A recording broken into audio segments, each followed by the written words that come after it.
there's a crumb. Do I stand on the crumb? Stand here, they won't let you out. All right, good morning, everybody. It's an honor to be with the veterans this morning. Veterans have made the ultimate sacrifice and service for our nation. I'm a big veterans advocate, and it's an honor to be here to address the American Legion this morning. We're also spending the day here in Springfield meeting with many of the residents here in Sangamon County, many of the voters. We're meeting with nurses while we're here. We're meeting with business leaders while we're here. We're meeting with elected officials, all as part of our process of listening and learning and putting together the best campaign we can possibly do to win this election and turn our state around. And it's an honor to be here with you this morning and look forward to answering some questions about the campaign. Well, the veterans issue is one that Governor Quinn has been staking out for a long time. He's kind of portrayed himself as a friend of the veteran. How are you going to outflank him on that front? Well, my record on supporting veterans is strong and clear. I'm a big advocate for veterans.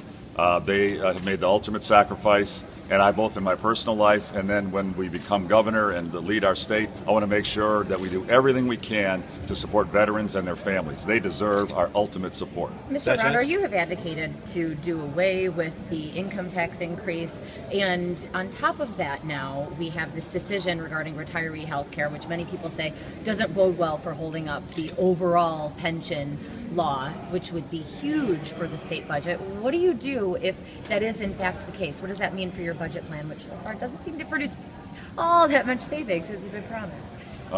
Well, the Supreme Court has not yet opined on the pension reform law itself, and I think it's appropriate that we wait and see what they decide in terms of what they view as constitutional and change and what's not. In the meantime, we have been in the process of rolling out our proposed restructuring of the state government. First, term limits, then reductions in wasteful spending. We outlined the first $1 billion in cuts that we would recommend, and there are many more cuts that in the future that we'll recommend. We recommend closing tax loopholes and special deals, corporate welfare,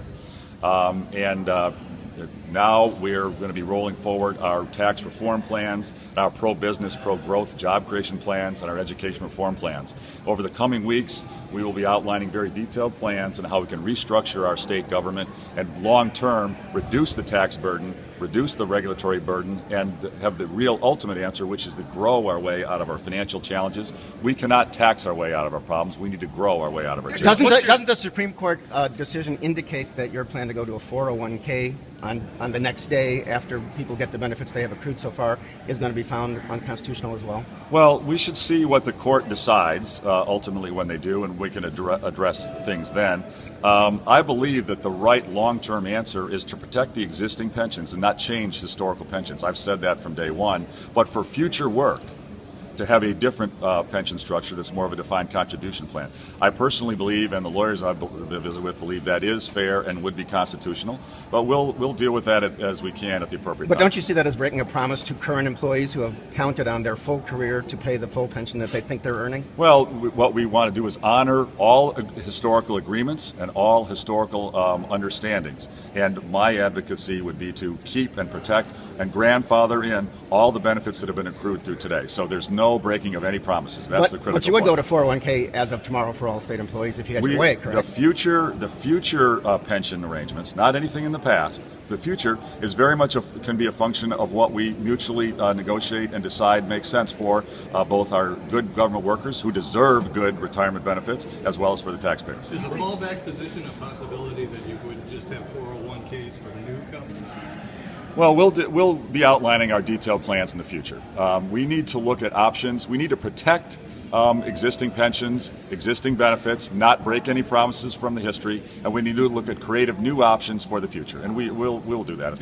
What's your take on the Department of Justice? That the 401k plan would be for future employees. A defined contribution plan, I think, makes sense for future work. I've said that for long. Existing employees, you want to acknowledge and honor those. Their existing deals and their benefits they've accrued so far should be protected, in my view. But you would freeze those benefits at the time the 401k kicks in, correct? Isn't that what you said before? They should be entitled and earn the benefits they've accrued through today or at the point of time that we might negotiate a new arrangement for the future.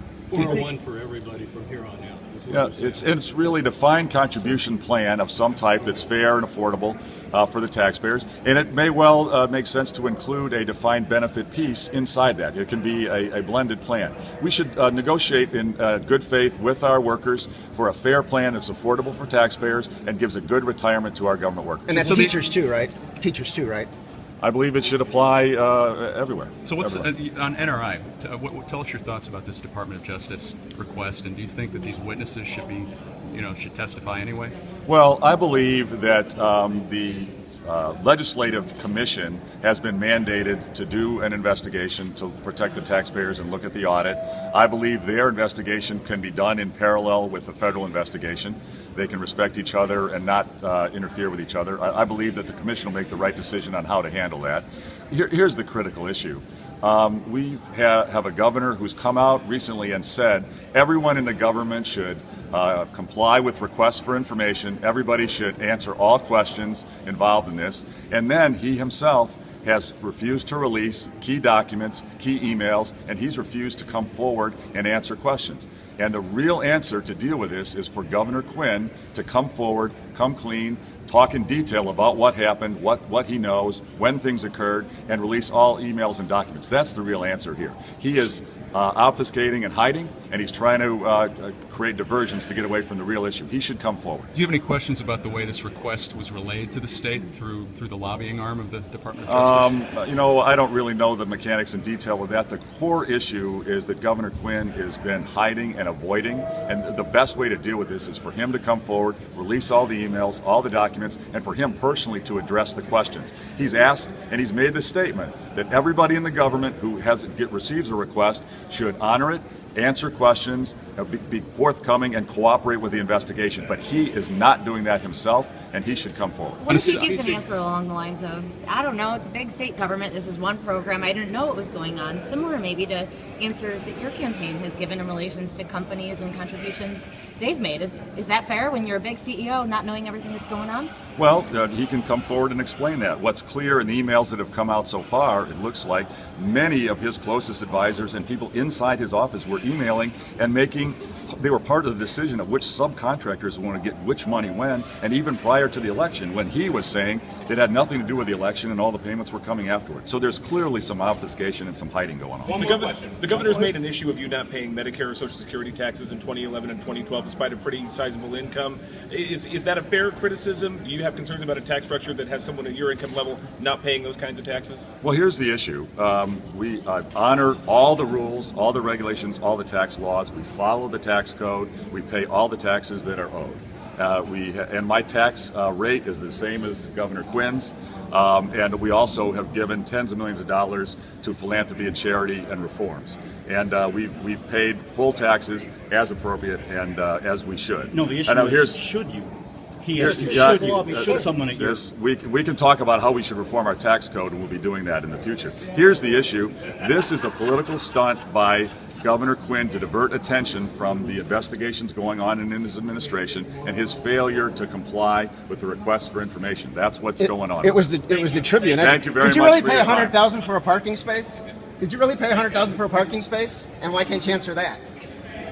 Did you, sir? You don't have to listen to your handlers, Mr. Rauner. You can answer a question.